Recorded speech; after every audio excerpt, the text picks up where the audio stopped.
Number 9. Black Alien. In one of the most extreme examples of body modification you'll see on today's list, a 34-year-old Frenchman named Anthony Lafredo has pulled out all the stops to turn himself into what he calls a black alien. Once upon a time, Lafredo was a normal-looking, even handsome fellow, but he couldn't ignore the urges he'd felt since childhood to transform himself dramatically. He spent his adulthood covering his entire body, including his eyeballs, with black tattoos and unnaturally altering a number of body parts. Lafredo's tongue is split. There are strangely sharp implants in his head, and he's had part of his nose, ears, and top lip removed to make him look more alien-like. He gained worldwide fame in recent years following his top lip removal, and admitted in an Instagram live video that he now struggles to speak properly. Who would have thought? Lafredo is so passionate about his mission to look as bizarre as possible, he's even traveled to other countries for certain procedures that are illegal throughout much of Europe. And while most people may think he looks downright terrifying, he stated numerous times that he is more than happy with his transformation. It truly exemplifies the statement that beauty is in the eyes of the beholder. Number 8. Human Barbie. It's said that if a human had the same bodily proportions as a Barbie doll, they wouldn't be able to sit, stand, or walk like a normal person. But that didn't stop Valeria Lukyanova from trying. Dubbed the Human Barbie, the Ukrainian model claimed she never meant to look like a Barbie doll, but that her goal was to look feminine and refined. Sure. Even more unbelievably, Valeria said that the only plastic surgery she's ever gotten was a breast augmentation. She vehemently denies rumors that she had ribs removed to slim her waistline, or that she's undergone any other cosmetic procedures. But it's hard to believe when you look at her, because Valeria truly looks more like a doll than a real, live human being. Her outrageous claims don't stop there. In one interview, she said that she wanted to become a breatharian, meaning she wants to exist on sunlight and air alone, which is impossible for any human to do. But she's still alive, so she must have let that dream die before it killed her. Valeria reportedly thinks she's an alien, and that she was a king and spiritual leader during her past life.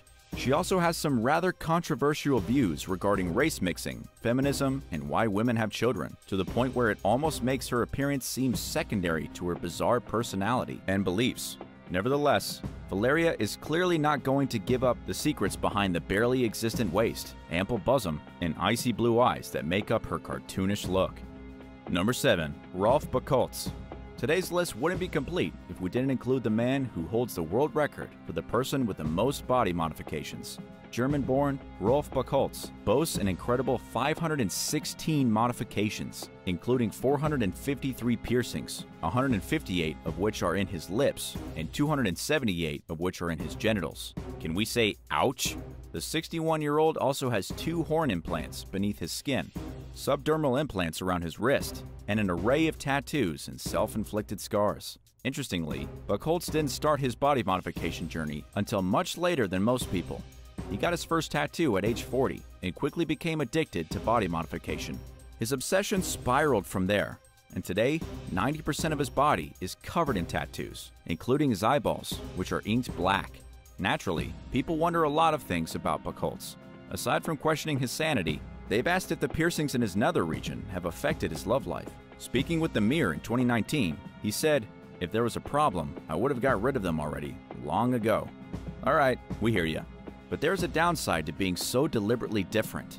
In 2014, BUCHHOLZ was turned away at Dubai airport because of his unnerving appearance. He missed a scheduled appearance at a local hotel, despite the staff's adamant attempts to convince authorities to release him. When someone chooses this extreme lifestyle, it perhaps goes without saying that not everyone is going to look past what's on the outside and see them for who they are. Do you have any interesting tattoos or piercings? Let us know in the comments below, and if you're liking this video, be sure to hit the thumbs up and subscribe button if you haven't already. Number 6. Real-life Ken doll. 41-year-old Justin Jedlicka has made a living based on being a real-life Ken doll. The New York native has had hundreds of cosmetic procedures done in his quest for perfection. Jedlicka has said that he is flattered that people think of him as a Ken doll, but that it was never his intent to look like Barbie's plastic companion. He underwent his first procedure, a nose job, 4 days after his 18th birthday, without his family's blessing, which is why he had to wait until he was legally an adult to move forward with his plan. The many surgeries Jedlicka had received include brow lifts, cheek augmentations, and bicep, tricep, and buttock implants, among other things. His transformation has come to a costly price tag of over $800,000 so far, and he hasn't announced plans to stop anytime soon. In fact, the human Ken doll considered himself an innovator of sorts when it comes to the things he has done to his body. Speaking with US Magazine, he said that he no longer goes to plastic surgeons for consultations, but to pitch his own ideas. It's easy to look at someone like Jedlicka and assume that they're vain, but he claims that there's more to his journey than what meets the eye. And to his credit, he has certainly shown that. Just like any other person, he's not immune to real-world problems. Jedlicka's brother, Jordan, died in prison in 2019 while serving time for breaking and entering. He was found unresponsive in his cell, and the Jedlicka family suspects that foul play was involved. Since then, the human Ken has been using his popularity as a platform for speaking out and drawing attention to the case. Number 5. Lil' Kim, before and after. Lil' Kim is one of the most iconic female rap artists of all time. Besides being incredibly talented, she became famous for her many unique looks. However, in recent years, fans began noticing some seemingly drastic changes in Lil' Kim's appearance. She revealed in 2005 that she got a nose job after an abusive ex broke her nose. But the damage done during the relationship reportedly led Lil' Kim to get some more plastic surgery. Onlookers speculated that she had gotten a breast augmentation, an eye lift, and fillers in her chin and cheeks. Lil' Kim admitted to these changes, telling Hot 97's Angie Martinez that she thinks vanity prompted her to get the work done. She also described herself as a perfectionist and admitted to having excessive tendencies when it comes to plastic surgery. This much is evident to anyone who's witnessed Lil' Kim's dramatic transformation over the years. Some might even say that she's barely recognizable after comparing her original appearance to how she looks now. It's only natural for the rich and famous to touch up their imperfections, but sometimes their motives run deeper than self-improvement. According to blackdoctor.org, Lil' Kim claimed that men always told her she wasn't pretty enough, and that the way they put her down reminded her of how her father treated her earlier in life. She also reportedly said, "To this day, when someone says I'm cute, I can't see it. I don't see it no matter what anyone says." Poor Kim. Number 4. Rachel Dolezal. If the name Rachel Dolezal sounds familiar to you, it's because she made international headlines in 2015 after she got caught pretending to be a black woman when she's not one bit African American. Her look was so convincing, she became the head of the Spokane, Washington chapter of the NAACP, or the National Association for Advancement of Colored People. During that time, Dolezal posted photos of herself on social media with a black man who she referred to as her father. The woman's own family outed her when they let the media know that Rachel is a closeted white woman. They shared childhood pictures of a blonde-haired, blue-eyed, freckled-faced teenage girl that stood in stark contrast to the 30-something college professor with darkened skin and thick, permed hair. After being called out, Dolezal resigned from her NAACP leadership position and lost her job. She defended her appearance, claiming that she always felt like an African American person on the inside, and that she just wanted her outer self to match who she really is. In an interview with the Today Show, Rachel said, "I was drawing self-portraits with the brown crayon instead of the peach crayon," and she pulled off the ruse for several years. But looking the part of a black woman is not the same as being one from birth. Not even close. Many people felt that Dolezal crossed the line from appreciating African American culture to unfairly claiming that identity. Since the scandal, Rachel has fallen into relative obscurity. She's had trouble finding a steady job and has worked on and off as a hairdresser, an artist, and an OnlyFans performer. Times have been tough, and the highly educated, once successful woman nearly became homeless at certain points. And no matter how much she tried to avoid bad publicity, Dolezal can't seem to shake the nagging press. She legally changed her name to Nkente Amare Diallo, which is a Nigerian phrase meaning gift of God.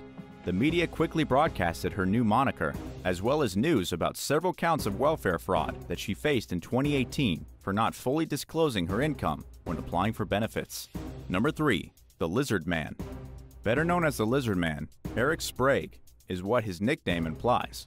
Originally from Kentucky, he pursued a PhD at the University of Albany, but never finished his studies. Instead, he pursued a life as a professional freak who performs sideshow acts. Sprague has a split tongue and implants beneath his eyebrows. He's covered in greenish-blue tattoos that resemble reptile scales, and his teeth are sharpened into lizard-like triangles. His performances consist of eating fire, swallowing swords, and suspending his body with hooks that attach to piercings in his back. The Lizardman is also famous for an act called the human blockhead, which involves hammering a nail through his nasal cavity and he's known to lay on a bed of nails. In 2014, Sprague earned the Guinness World Record for the most weight lifted or suspended from a person's earlobes. Surprisingly, his home life sounds rather ordinary. The Lizardman is a married man who lives in Austin, Texas, with his wife and pet ferrets. Number 2. ELAINE Davidson. With over 11,000 piercings as of 2019, ELAINE Davidson holds the Guinness World Records title for being the most pierced woman in the world. At the time, she said she had no plans to stop putting new holes in her body, so it's a safe bet that she has even more piercings now. Davidson first earned the Guinness title in 2000 when she had 462 piercings, 192 of which were in her face. After that, she made sure she remained the record holder. The following year, Guinness officials counted 720 piercings. In 2005, The Guardian reported that Davidson had nearly 4,000 piercings. She reportedly has more piercings on both the inside and outside of her genitals than anywhere else in her body, numbering 500 total back in 2003. One can only imagine that she has more now, 18 years later, if she has any room left for new piercings down there. Davidson was born in Brazil and originally pursued a nursing career. She eventually moved to Edinburgh, Scotland, where she got married in 2011. The marriage was short-lived. The following year, Davidson and her husband got divorced. According to her website, she currently works as a body piercer, hair braider, and tattoo artist. In addition to being the world's most pierced woman, she's known to engage in other extreme acts, including sleeping on a bed of nails, walking on fire, and laying on broken glass. And number 1, Neil Harbisson. Unlike many of the people on today's list, Neil Harbisson isn't covered in tattoos and piercings. In fact, he would look rather normal if it weren't for the antenna implanted in his skull, which he claims gave him the ability to perceive color for the first time in his life. Harbisson was born completely colorblind. He grew up in Spain and went on to design the technology that he claims colored his world. The iBoard, as the device is called, translates colors into sounds.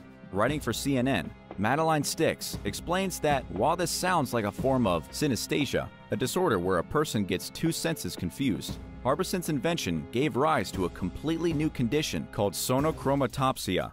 It essentially gave the man an extra sense that connects specific colors with specific sounds. Unlike synesthesia, it doesn't vary in the way it affects a person and is very straightforward. For the first few weeks he wore the iBoard, Harbisson experienced painful headaches, but they eventually went away, and he went from not being able to differentiate between colors at all to being able to distinguish between red, blue, green, and some other colors. Harbisson was the first person in the world to receive an antenna implant, and he's made a career out of advocating for trans-species rights. The New York City-based activist claims to be the first individual who was legally recognized by a government as a cyborg. Number 10. Murder and a hot car. Ashley Pangalangan is the perfect example of a terrible family member. She's been accused of locking her baby and her younger sister in a hot car while she went on a shopping spree in South Carolina. Her baby was only 6 months old and her sister was 7. Ashley herself was 30, an age you would expect a person to know not to leave a baby and a child unattended in a scorching vehicle. To make matters worse, the air conditioning was broken. They were trapped in stifling conditions as the air temperature outside soared to 89 degrees Fahrenheit. And considering they were locked in a car, the internal temperature was significantly higher. Luckily, neither of them died. They were extremely hot and suffered from heat exhaustion, but lived. What truly makes the case shocking is that it happened a week after Ashley's mom was charged with murder. Ashley's mom, less than 20 years older than her, killed her disabled daughter by leaving her in a locked car for 5 hours. Sound familiar? Rita Pangalangan and her boyfriend Larry were charged with the girl's death, and apparently Ashley learned absolutely nothing from her mother killing her sister, since she was literally busted doing the exact same thing, and in a Walmart parking lot of all places.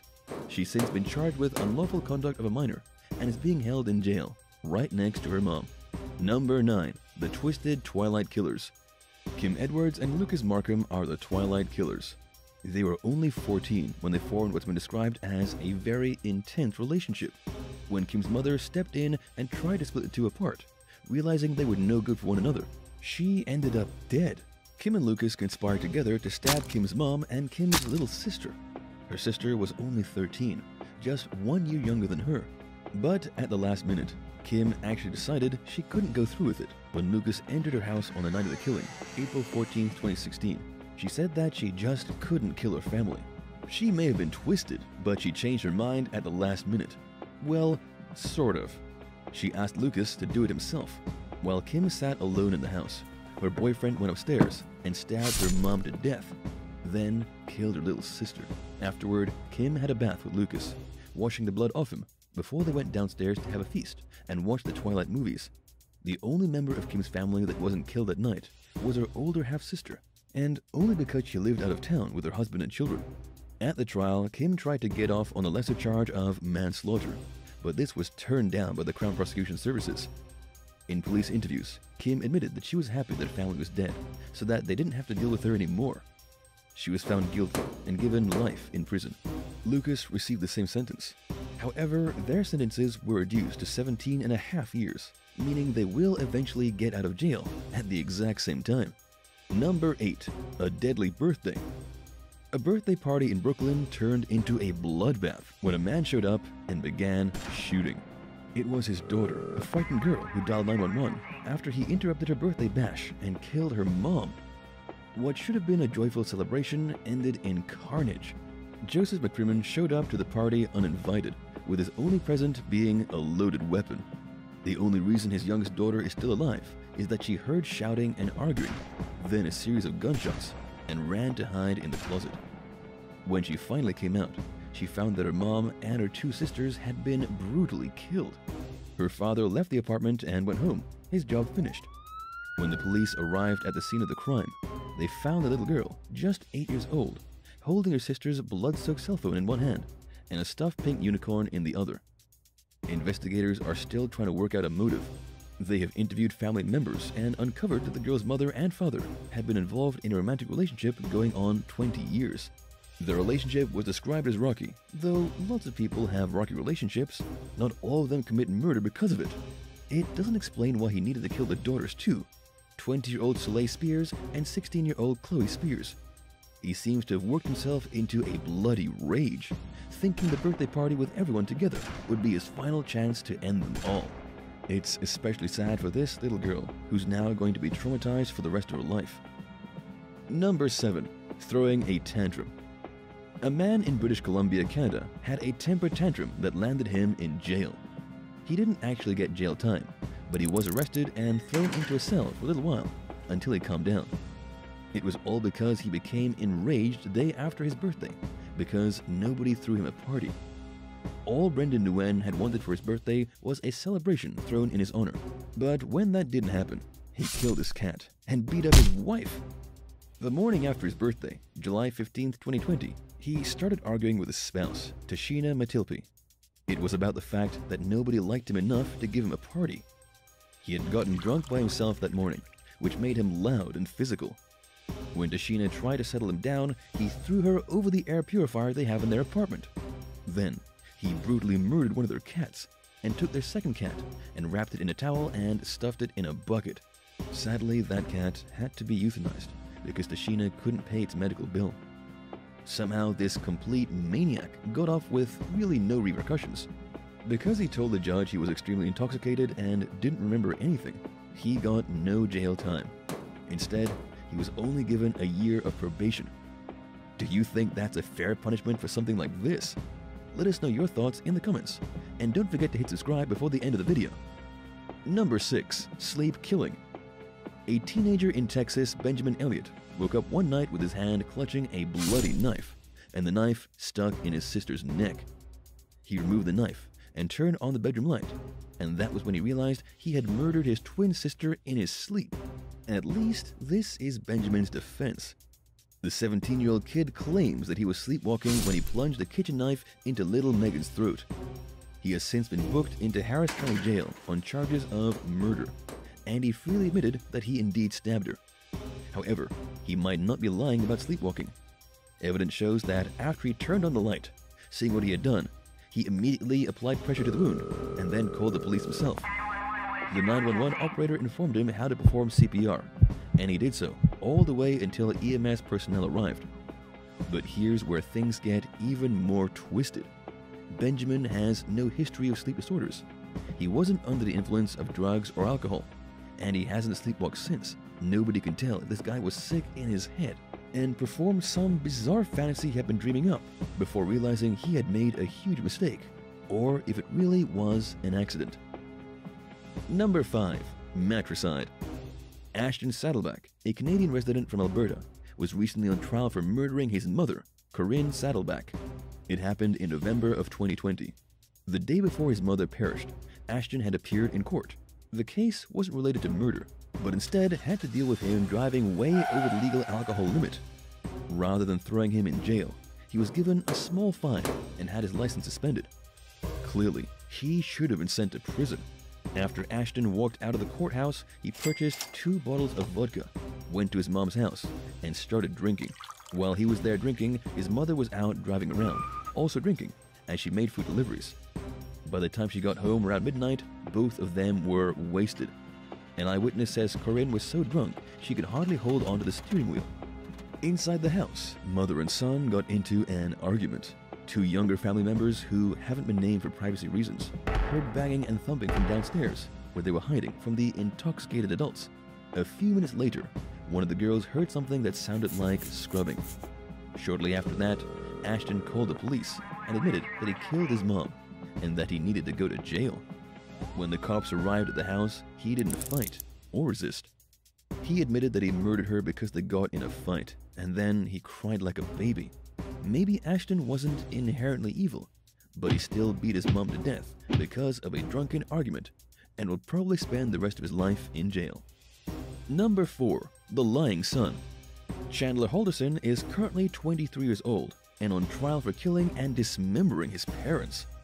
Imagine bringing a person into the world only to have them murder and rip you apart. But his trial is still pending and was even recently postponed because the jail he's staying at is bursting with coronavirus cases. The charges he's looking at are first-degree intentional homicide, hiding a corpse, mutilating a corpse, and giving false information. The prosecution is claiming that Chandler killed his parents on July 1st, following his father finding out that he had been lying about attending college. Chandler had supposedly been attending Madison Area Technical College, working for American Family Insurance, SpaceX, and as a scuba diver. But in reality, Chandler had dropped out of school, he was unemployed, and his life wasn't looking too bright. After his father found out that he'd been lying to everyone, they got into an argument. The prosecution says Chandler shot his father once, then dismembered him and dumped him in a rural area. He allegedly did the same thing with his mother, except that he dumped her mutilated remains in the Wisconsin River. Chandler and his lawyers are denying the accusations to the teeth. Chandler claims he has no idea what happened to his parents, but that he definitely wasn't involved in their deaths, although to be honest, the evidence really is stacked against him. Number 3. Insurance fail. A Pennsylvania dentist proved to be the worst husband ever when he killed his wife on an African safari. Lawrence Rudolph, a 67-year-old man with an extreme amount of wealth already, did it because he wanted to be wealthier. On the African hunting trip, he moved his gun in the direction of his wife, pulled the trigger, and watched her fall dead to the ground. He was hoping to collect $5 million from a life insurance policy that he had previously taken out on her. His plan was to take the money and run away with his mistress, starting a new life together. Obviously, this guy had watched way too much TV. You can't just shoot somebody on an African safari and get away with it. And for that matter, you can't just kill someone and make money on a life insurance policy. While the couple were at the hunting grounds of the Kafue National Park, Lawrence shot Bianca Rudolph with a shotgun blast to the heart. Just one shot, straight to the chest cavity, blowing her torso to pieces. The FBI worked out what had happened pretty easily. FBI Special Agent Donald Peterson wrote in an affidavit that the murder was all part of a grand scheme to defraud the insurance company and obtain money and property. They were able to come to this conclusion by simply looking at Lawrence's life. They saw that he had gone with his mistress on vacation in Mexico every year leading up to the shooting, and his wife was never on those trips. They knew he had a mistress. They knew he wanted the money, and they knew he was an expert hunter. Lawrence tried to play it off to local African police as if his wife had shot herself in the chest by accident, but the crime scene proved otherwise. The FBI took over, and now Lawrence is going to spend the rest of his life in jail. Number 2. Killer Brother. A 9-year-old boy had the misfortune of watching as his older brother stabbed his father. then turned the knife on his 12-year-old sister. According to Herkimer County troopers, Michael J. Andreeff Sr., 67, and his daughter Sofia Trusova were both pronounced dead at the scene. The family was living in Jordanville, all together in one big house. The killer was discovered in the front yard when the police arrived, with a single cut to his neck. It seems his father didn't go down without a fight. He was airlifted to a hospital in Syracuse and arrested immediately after he was discharged.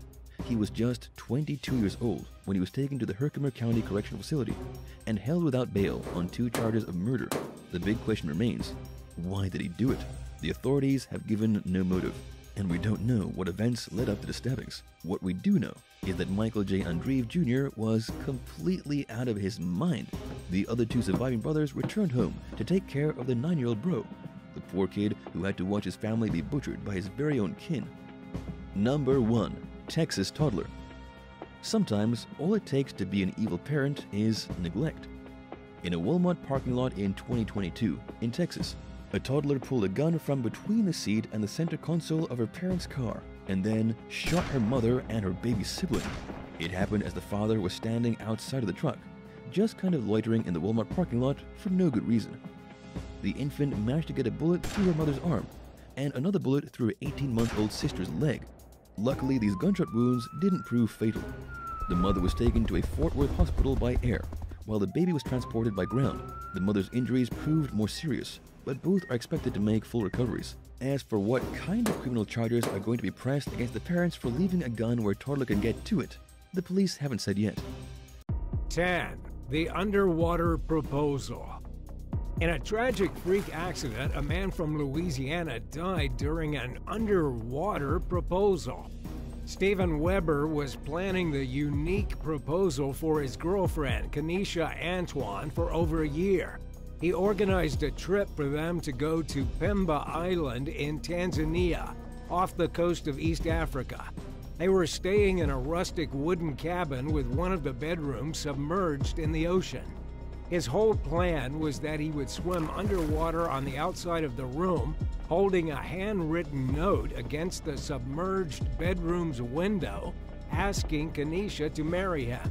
The plan went off without a hitch.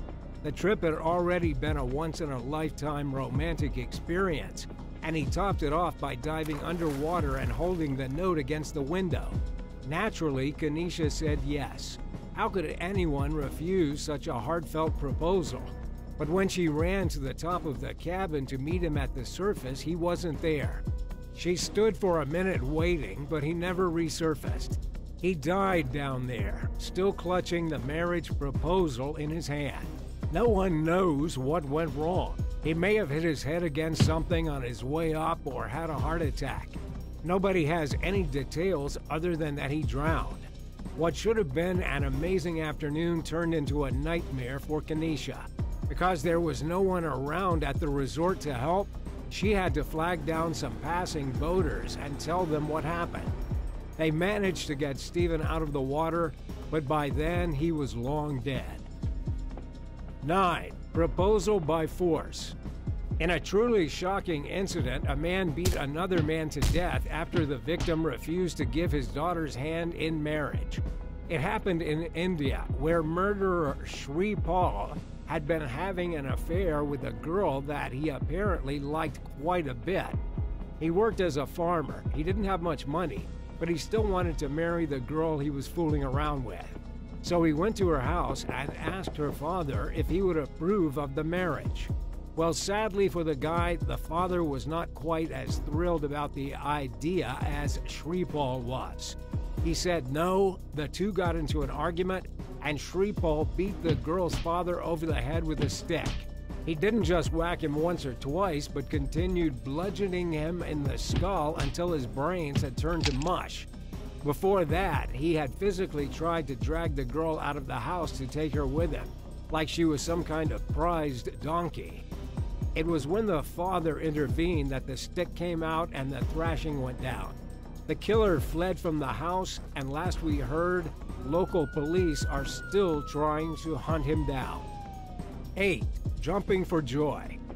Yet another vacation proposal went horribly wrong, this time with the death of the woman who was celebrating her engagement to her boyfriend. The Bulgarian couple was at the small resort of Karla Tarida on the west coast of Ibiza. It was about lunchtime on a Tuesday. The boyfriend of the victim was already living and working in Ibiza as a waiter. Dimitrina Dimitrova had come to visit him while she looked for her own work on the island. It seemed like the perfect time for a marriage proposal. The boyfriend took Dimitrina to some high sea cliffs, got down on one knee, and asked for her hand in marriage. She was so excited that as she jumped up and down with joy, she lost her balance and fell backwards off the cliffs. As she fell 65 feet to the angry waves below, she suffered a heart attack. She literally went into cardiac arrest in mid-air and was already dying by the time she hit the water. By the time medics and rescuers arrived and were able to pull her from the water, it was too late. What should have been a beautiful sunset proposal turned into an utter nightmare. 7. Tragedy on live TV. In Spain, a surprise marriage proposal on TV turned into a deadly tragedy. It was supposed to be an emotional surprise on a Spanish talk show. Svetlana Orlova was brought onto the stage and her ex-boyfriend asked her to marry him. She said no. The audience cheered, and then she was dead. If you've ever wondered if these kinds of gotcha moments on TV are scripted, the answer is no. Svetlana had no idea why she was appearing on the show. The producers had plotted the entire thing as a surprise. She was visibly uncomfortable in front of the cameras after she said no in front of millions of viewers. But nobody was more uncomfortable than Ricardo Navarro, the man who had just been rejected. 5 days after he was humiliated on live TV, he stabbed Svetlana to death in revenge. A police investigation revealed the couple had a violent past. She actually had restraining orders against him for physical abuse. When the show's producers were asked about this, they said they were unaware. They claimed to have had no idea that the two weren't even legally allowed to be in the same room. Yet by organizing the proposal for TV, they set the stage for Ricardo to get rejected and thrown into a violent rage. He attacked Svetlana with a knife, stabbing her multiple times in the neck. She died in the hospital, and Ricardo was sent to jail. 6. Cruel and unusual. A motorcyclist fancied himself to be a bit of a prankster. His name is Jeffrey De Ruiz from the Philippines. To propose to his girlfriend, he came up with an elaborate scheme in which he would pretend to get in a terrible motorcycle accident and die. He managed to get a group of traffic wardens in on the joke. Somebody called his girlfriend and told her that there had been an accident and that she needed to come immediately. When she arrived, her boyfriend was lying motionless in the street. A traffic warden took her to the side and said she needed to prepare for the worst. He said Jeffrey wasn't breathing and had already been dead for some minutes before the arrival. The woman knelt beside the lifeless body of her boyfriend and sobbed uncontrollably. But just when she thought all hope was gone, one of the traffic wardens lifted the man up and left him poised on one knee. In his hand was a red box containing an engagement ring. The distressed woman then went from her whole life being crushed to being overwhelmed with happiness. She said yes, the prank marriage proposal was a huge hit, and everybody lived happily ever after. But while some people have found the story touching, most have said it was actually kind of horrifying. What Jeffrey did has been called a cruel and unusual proposal. I mean, he faked his own death just to make his girlfriend cry before he asked her to marry him. How would you feel if your partner proposed to you by faking their death in a terrible highway accident? Let us know if you'd say yes or no to the proposal. And don't forget to hit that subscribe button before the end of the video. 5. Dream trip cut short. Martin Folds and Sally Mondrick took their dream holiday from the UK to Los Angeles. But they had to cut their trip short and fly back home when Martin got terribly sick. What happened next is every couple's worst nightmare. Everything was going great on the vacation. Martin was a senior claims manager for a banking group in Halifax. He took Sally to the Grand Canyon, got down on one knee, and asked her to marry him. She said yes, the couple was in love, and everything was all sunshine and rainbows. 24 hours later, Martin found himself horribly ill. Keep in mind that several months before, he had been suffering health troubles. Doctors said he had a hole between his bowel and his bladder and he needed surgery to fix it. But his doctor said while he waited for the surgery, it was perfectly okay for him to go on vacation.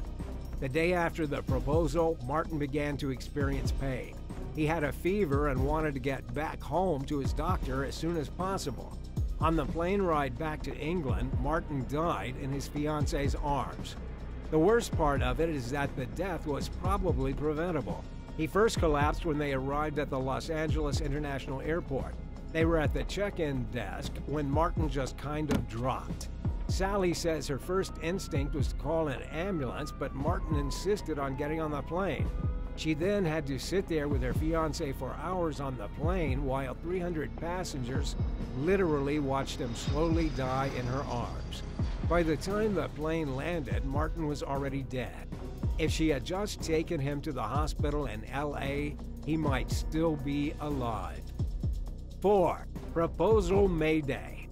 One person was killed and another was sent to the hospital with injuries after a small plane crashed near Montreal. The victims were the only two people on board, according to the Transportation Safety Board of Canada. It was the passenger that died, while the pilot was sent to the hospital. The plane was a Cessna 172, hired to tow a banner over the countryside with a marriage proposal written on it. Someone had gotten the bright idea to ask their girlfriend to marry him using a big banner in the sky. It's clever, but it led to tragedy. The proposal banner had even become detached just before the crash, falling into the St. Lawrence River. The banner was never found. But the man who made the proposal shouldn't feel too guilty. Officials investigating the crash believe it was caused by engine trouble. It probably didn't have much to do with the banner they were carrying, but rather issues with the small plane itself. Then again, civil aviation expert John LaPointe did mention to news sources that if a plane has engine troubles, carrying the extra weight of a banner can prove dangerous. 3. Jealous boys.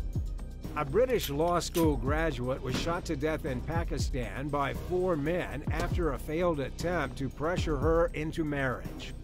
The graduate was Myra Zulfigar, just 24 years old. She was originally born in Pakistan but a resident of the UK. She had gone back to Lahore to visit family for a wedding but decided to stay. Shortly after, police found her in the apartment she'd been renting, dead in a pool of blood. She had been shot in the neck and arm and bled out while her killers ran away. Before her death, Mayra had complained to her uncle that 2 male friends had threatened her with dire consequences after she refused marriage proposals from both of them. It seems they didn't care which one married her as long as one of them was able to.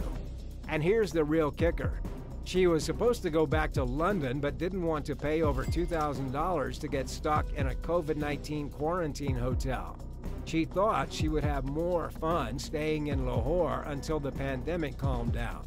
She tried to make some friends, but every man she met had a terrible obsession with wanting her to immediately marry them. Sources close to the case believe it was because she was living in the UK. She was a graduate from law school, and she was quite beautiful. It may have been a status thing for these men, who then felt betrayed when she refused their proposals. The jealous boys then lashed out by shooting her to death in her own apartment. 2. A long way down. Brad Parker was a yoga instructor in his 30s.